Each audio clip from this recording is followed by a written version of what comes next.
Terpantas, terkini dan sahih. Bila-bila masa, di mana jua. Berita di jari. Subscribe YouTube Buletin TV3. Buletin 1.30, 8 Julai bersama saya Nur Jamalina Muhammad Jamali. Tajuk utama tengah hari ini, Johor kekalkan had umur sedia ada untuk belia.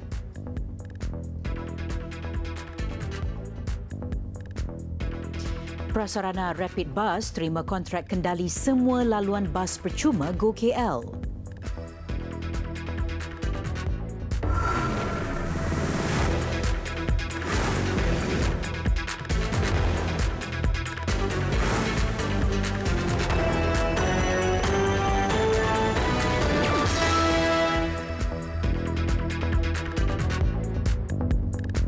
Assalamualaikum dan salam sejahtera. Mangsa banjir di Melaka terus meningkat kepada 1,391 orang, membabitkan 318 keluarga sehingga jam 8 pagi tadi. Ketua Sekretariat Jawatankuasa Pengurusan Bencana Negeri, Lieutenant Colonel Effendi Ali, dalam satu kenyataan memaklumkan, pusat pemindahan sementara PPS yang dibuka sejak semalam adalah 11. 9 PPS dibuka di daerah Alor Gajah, manakala 2 lagi di Melaka Tengah. Menurutnya, daerah Alor Gajah masih mencatatkan jumlah mangsa teramai iaitu 895 mangsa daripada 197 keluarga. Ia termasuk 81 guru dan pelajar dari Pusat Tahfiz Wal Qiraat Ainus Syukriyah di Jalan Kereta Api Kampung Pancur, Durian Tunggal. Antara kawasan terjejas di Alor Gajah adalah Kampung Gadek, Paya Datuk, Bukit Balai, Bukit Tambun, Taman Seri Bayu 1 dan 2. Kampung Belimbing Dalam dan Kampung Sungai Tuang Masjid Tanah.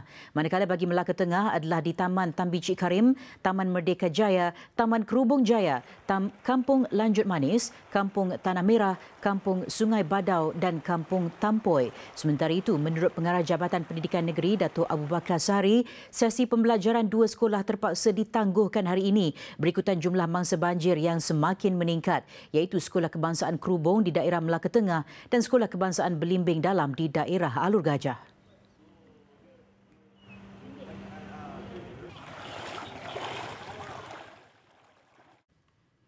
Seterusnya, Kerajaan Negeri Johor mengambil keputusan untuk mengekalkan had umur belia antara 15 hingga 40 tahun.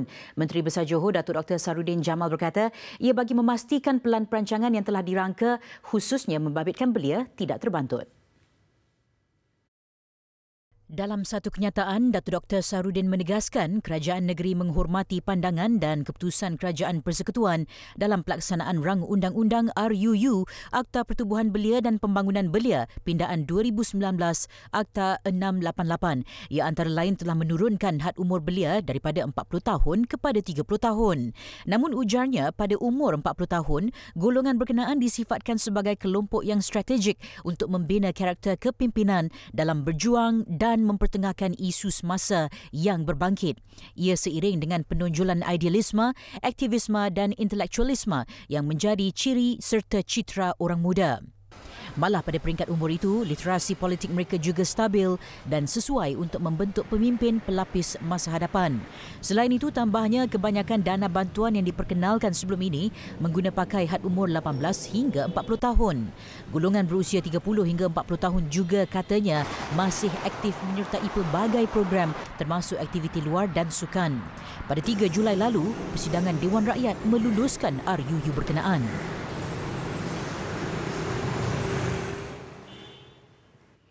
Rapid Bus Sdn Bhd dan pengendali perkhidmatan bas Rapid KL menerima kontrak bagi mengendalikan semua laluan bas percuma GoKL berkuat kuasa 1 Julai. Kontrak setahun itu diberikan Dewan Bandaraya Kuala Lumpur DBKL bagi mengendalikan 6 laluan GoKL. Ketua Pegawai Operasi Kumpulan Prasarana Malaysia Berhad, Muhammad Nizam Alias, dalam satu kenyataan hari ini berkata, anugerah kontrak itu satu pengiktirafan untuk prasarana terutama Rapid Bus. 6 laluan GoKL yang diuruskan syarikat itu membabitkan laluan hijau antara Suria KLCC dan Bukit Bintang, laluan ungu antara Hub Pasar Seni dan Bukit Bintang, laluan biru antara Hub Titiwangsa dan Bukit Bintang, laluan merah antara Hub Titiwangsa dan KL Central menerusi dataran Merdeka, laluan Jingga antara Hub Titiwangsa dan Mindef, serta laluan Merah Jambu antara LRT University dan projek perumahan rakyat Pantai Ria di Bangsar. Go KL diperkenalkan Suruhanjaya Pengangkutan Awam Darat SPAD, namun kini diletakkan di bawah DBKL selepas Suruhanjaya berkenaan dibubarkan dan digantikan Agensi Pengangkutan Awam Darat. Selain Go KL, Rapid Bus turut mengendalikan perkhidmatan bas percuma Petaling Jaya City Bus dan perkhidmatan bas Smart Selangor.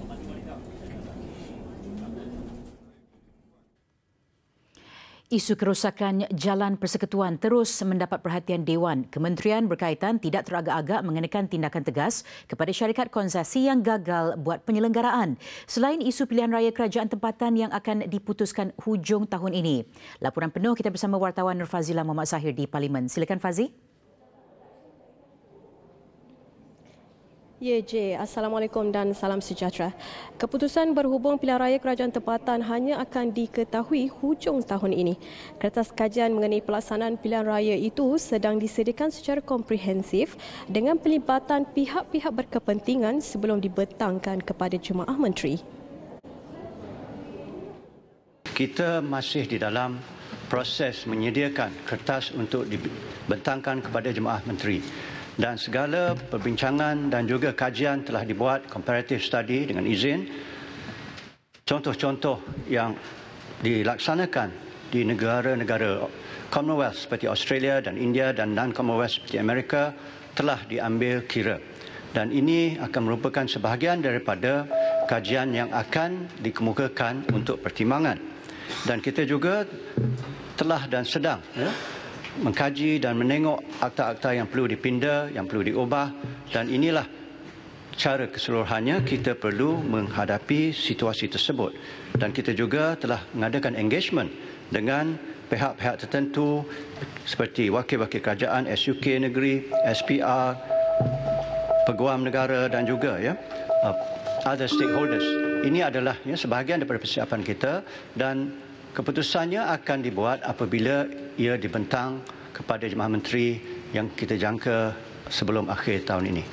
Beliau berkata demikian ketika menjawab soalan lisan Ahli Parlimen Pengerang Datuk Seri Azalina Osman Said yang ingin tahu perkembangan kajian dibuat kementerian berkenaan pelaksanaan pilihan raya peringkat kerajaan tempatan. Tambah Datuk Raja Kamarul Bahrin, 3 siri bengkel berkaitan pindaan akta dalam pilihan raya kerajaan tempatan telah dijalankan sepanjang tahun lalu hingga kini. Penalti akan dikenakan kepada syarikat konsesi yang gagal bertindak kurang 24 jam untuk menyelenggara jalan persekutuan yang rosak. Timbalan Menteri Kerja Raya Muhammad Anwar Tahir berkata, tempoh jangka pendek itu bagi tujuan pencegahan dan keselamatan melalui proses penampalan jalan berlubang sebelum kerja turapan kekal dilaksanakan. Penyelenggaraan turapan berdasarkan notis kerosakan. Notice of Defect, NOD dengan izin, yang disediakan oleh syarikat konsesi penyelenggaraan jalan persekutuan. Melalui NOD ini, Kementerian Kerja Raya akan menyenaraikan program penyelenggaraan turapan mengikut keutamaan. Tambahnya, kelulusan itu tertakluk kepada Kementerian Kewangan dan pihaknya akan terus komited dalam memastikan penyelenggaraan turapan terus berada dalam keadaan selamat. Beliau yang juga Ahli Parlimen Temerloh berkata demikian ketika menjawab pertanyaan Ahli Parlimen Merbuk Nur Azrina Surip. Pelantikan syarikat konsesi telah melalui perjanjian penswastaan di bawah skop kerja penyelenggaraan rutin yang perlu melakukan rondaan pemeriksaan rutin dengan kekerapan 2 kali seminggu selaras dengan dasar sifar lubang. Sehingga Mei tahun ini, sejumlah 124.3 juta ringgit telah dibelanjakan untuk program berkenaan, iaitu kira-kira 34.33% daripada peruntukan keseluruhan yang diluluskan sebanyak 362 juta ringgit. Sementara itu, Yang di-Pertuan Agong Al-Sultan Abdullah Riayatuddin Al-Mustafa Billah Shah berkenan meluluskan 5 akta yang sebelum itu telah diluluskan pada sesi mesyuarat pertama penggal kedua Parlimen. Perkara itu diumumkan Yang di-Pertua Dewan Rakyat, Datuk Muhammad Arif Mat Yusof. Majlis ini iaitu Kebawah Duli Yang Maha Mulia Seri Paduka Baginda Yang Pertuan Agong dengan limpah kurnia baginda telah memperkenankan akta-akta yang telah diluluskan oleh Parlimen ke-14 dalam mesyuarat pertama Pengarah Kedua Parlimen ke-14 yang lalu seperti berikut. Pertama, Akta Kastam Kurungan Pindaan 2019. Kedua, Akta Eksis Kurungan Pindaan 2019. Ketiga, Akta Zon Bebas Kurungan Pindaan 2019. Keempat, Akta Cukai Jualan Kurungan Pindaan 2019. Dan kelima, Akta Cukai Perkhidmatan Kurungan Pindaan 2019.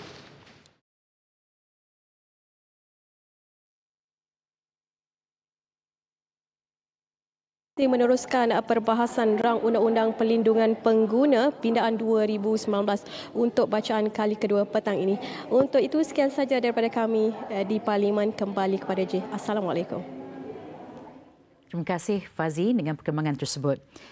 Seterusnya, Mahkamah Tinggi Kuala Lumpur menolak permohonan untuk menangguhkan tarikh perbicaraan kes One Malaysia Development Berhad 1MDB yang dihadapi bekas Perdana Menteri Datuk Seri Muhammad Najib Tun Razak. Hakim Colin Lawrence Sekira memutuskan tarikh perbicaraan kes berkenaan akan bermula 19 Ogos depan seperti yang ditetapkan sebelum ini. Beliau menolak permohonan Peguam Negara Tommy Thomas untuk menangguhkan tarikh perbicaraan yang sudah ditetapkan untuk Ogos dan September ini. Sebelum ini, Tommy mahu kes 1MDB bermula 1 Oktober memandangkan kes membabitkan dana SRC International yang turut dihadapi ahli Parlimen pekan itu dijangka tidak selesai pada Ogos. Ia berikutan 25 saksi lagi akan dipanggil memberi keterangan setelah 42 saksi pendakwaan memberi keterangan sebelum ini. Peguam Tan Sri Syafiq Abdullah yang mewakili Datuk Seri Najib turut menyokong permohonan itu. Bagaimanapun, Hakim menolak permohonan pihak pendakwaan setelah 2 kali penangguhan dibenarkan bagi tarikh perbicaraan itu. Datuk Seri Najib didakwa atas 4 pertuduhan mengikut Akta Suruhanjaya Pencegahan Rasuah Malaysia SPRM dan 21 tuduhan pengubahan wang haram membabitkan dana 1MDB berjumlah 2.28 bilion ringgit. Kesalahan itu didakwa dilakukan di M Islamic Bank Berhad, nombor 55 Jalan Raja Chulan, Bukit Selon, Ibu Negara antara 2011 dan 2014. Berbicaraan kes yang bermula 19 Ogos dijangka berlangsung 48 hari hingga 14 November depan. Syarikat tempatan dan antarabangsa diuji untuk mendapatkan kepercayaan pengguna di sebalik pelbagai isu berkaitan penyelewengan selain salah laku korporat yang kini kerap berlaku di peringkat global. Rakan pengurus PwC Malaysia, Sri Darren Nair berkata, isu berkaitan kepercayaan ini tidak harus dijadikan satu kebiasaan kerana mampu menjejaskan reputasi perniagaan itu sendiri. Terdahulu beliau bercakap pada edisi ketiga PwC's Building Trust Awards. Pada majlis itu, Maybank muncul pemenang anugerah tahun ini dan diiktiraf atas usaha membina kepercayaan pengguna dan pihak berkepentingannya.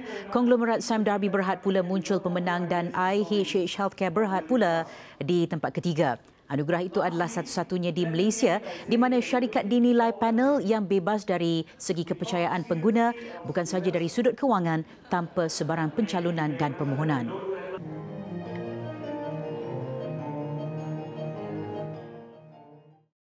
Besar impaknya. Selepas hasilnya, pantas menampilkan prosiding ini secara dalam keuangan maya. Berita di jari. Subscribe YouTube Bulletin TV3.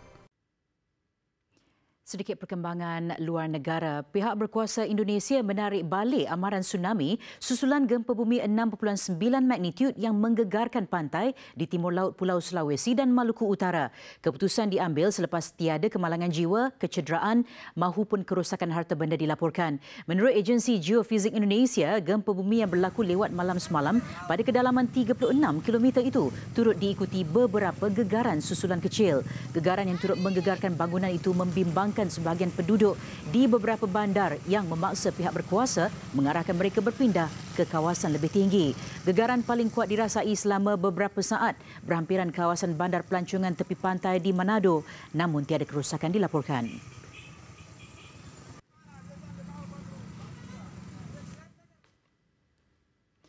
Polis anti-rusuhan Hong Kong terpaksa menggunakan baton bagi menyuraikan penunjuk perasaan ketika demonstrasi terbaru di daerah Mongkok. Kekecohan tercetus apabila polis menyerbu satu perhimpunan yang disertai 300 orang yang kebanyakannya terdiri daripada golongan muda.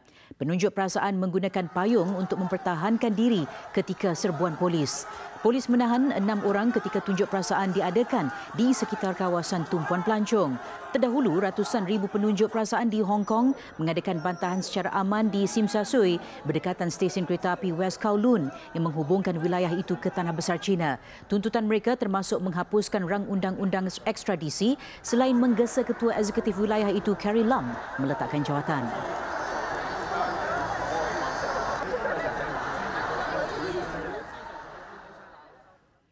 Seterusnya, Parti Pembangkang Greece New Democracy telah memenangi pilihan raya umum negara itu. Dengan hampir kesemua undi dikira, Perdana Menteri Alexis Tsipras mengaku kalah kepada saingannya Kyriakos Mitsotakis. Pengumuman dibuat selepas keputusan rasmi diterima dari 94% pusat mengundi. Parti New Democracy pimpinan Kyriakos Mitsotakis berjaya meraih 39.8% undi, sementara Parti Syriza yang dipimpin Tsipras berada di tempat kedua dengan 31.5% undi. I'm very grateful for the result. We won an outright majority, which was our main target. We almost reached 40%, which is an incredible number given the context of a fragmented political landscape. And I feel that I have a strong mandate to deliver on my agenda, which is an agenda to grow the economy, to create more jobs, but also to make sure that the Greek people feel safe again. Mitsotakis akan mengangkat sumpah sebagai Perdana Menteri baru Greece hari ini. Thank you very much. Besar impaknya. Laris selepas hasilnya. Pantas menampilkan prosiding ini secara dalam keuangan maya. Berita di jari. Subscribe YouTube Bulletin TV3.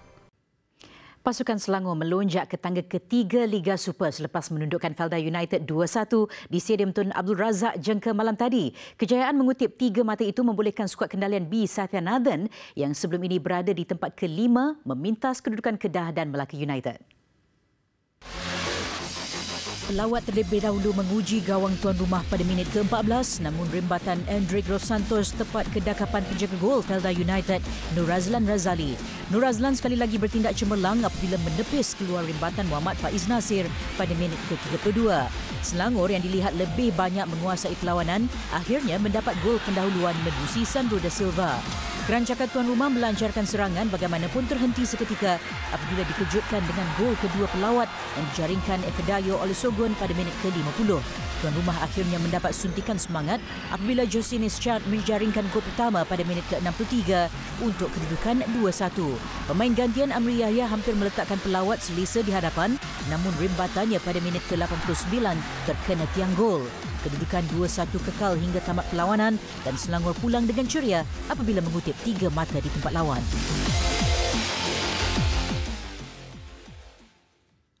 Lapan pemain baru futsal dipanggil untuk menjalani latihan skuad futsal kebangsaan di Wisma Persatuan Bola Sepak Malaysia hari ini. Menurut Jurulatih Futsal Kebangsaan Chew Chun Yong, persediaan menghadapi kejuaraan futsal AFF 2019 Oktober ini dilakukan awal untuk mengenal pasti barisan pemain yang akan mewakili negara nanti. 20 pemain dipanggil untuk latihan kali ini. Bagaimanapun, hanya 10 pemain dari pasukan Pahang dan Melaka yang baru mendaftar pada hari pertama latihan hari ini. Manakala 10 lagi pemain akan tiba malam ini dan esok selepas selesai perlawanan Liga Futsal Malaysia. Malaysia meletakkan sasaran untuk berada di kelompok 3 terbaik kejuaraan futsal AFF 2019 bagi meraih slot automatik ke kejuaraan AFC 2020. Sebagai persediaan, skuad kebangsaan juga akan menyertai 2 kejohanan jemputan di China September ini. So I believe these 2 competition is going to be a good place for us to test our player performance because tim yang mereka invite dari China maybe include some Europe punya pasukan. Kalau boleh nak dapat dalam pasukan negara ni untuk game kan, pengalaman nak ambil pengalaman.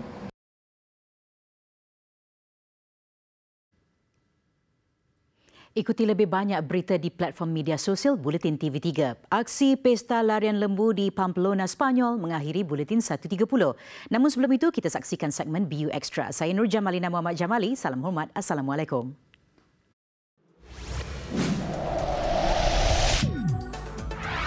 Fantasi kini Produk premium Almas Beauty and Health, jus Nusantara Gold kini berwajah baru.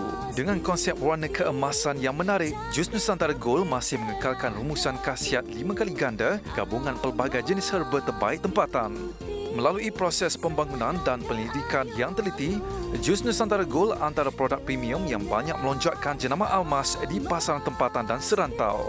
Masih mengekalkan slogan popular mereka, penghulu segala produk, Almas mengharapkan jus Nusantara Gold akan terus diterima pengguna kerana khasiatnya yang tinggi.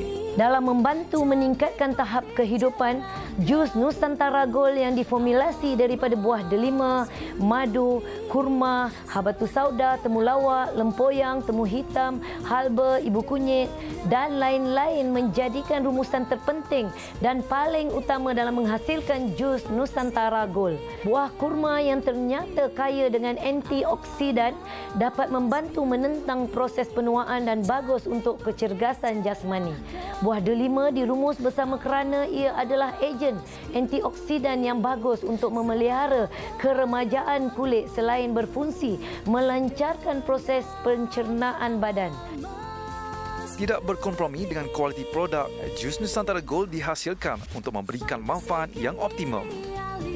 Jus Nusantara Gold diformulasikan khusus bagi membantu menyingkirkan toksin sekaligus menjadi makanan tambahan pembekal tenaga untuk aktiviti harian agar pengguna terus kekal cergas sepanjang hari.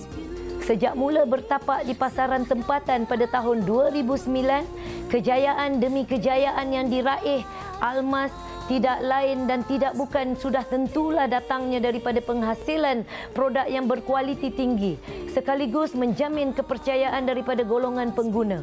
Pada ketika ini, produk Almas sudah pun dijual di rantau Asia Tenggara melibatkan negara seperti Indonesia, Brunei dan Singapura. Rangkaian produk Almas boleh diperoleh menerusi stokis serta semua kedai jamu berhampiran dan pembelian secara dalam talian menerusi laman web rasmi Almas.